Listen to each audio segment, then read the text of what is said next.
गुप्त दान। हमने गाँव में एक जना बाणे केहू से सुन लेला रहन कि गुप्त दान कइला पर बेसी पुण्य मिलेला। गाँव में एगो धार्मिक प्रयोजन होत रहे, उनको सबक जागल कि हमहू तनी गुप्त दान करी, बाकी हिम्मत ना करत रहे, लेकिन वो दिन हिम्मत कैलन, चढ़ गलन स्टेज पर जे अनाउंस करत रहे, जाके कहलन कि कह दे एक आदमी की गुप्त दान कइल चाहत रहन। कह के कुर्सिया पर बैठ गइले। जो कहलस अपन कि एक आदमी बाणे गुप्त दान कइल चाहत रहे, तब उनका मन ना भरल, बोले कान में कहले ओकरा से कह दो कि मंचे पर बाणे। फिर कहलस को मंचे पर बाणे, हमनी के बीच में बाणे उ। फिर अतनो पर बेचारू के मन ना भर, फिर बोले कहले कह दो कि दहिने से 5वां नंबर कुर्सी पर।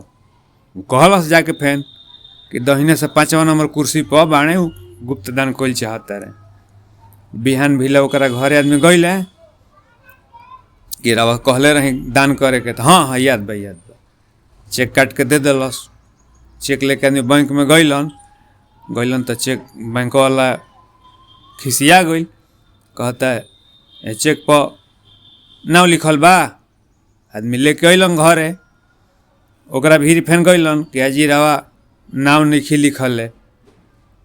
खिसिया गइल, कहता बुर्बक हवा लोग, गुप्त दान में नाम लिखाला, जब नामे लिखन तो गुप्त दान का है।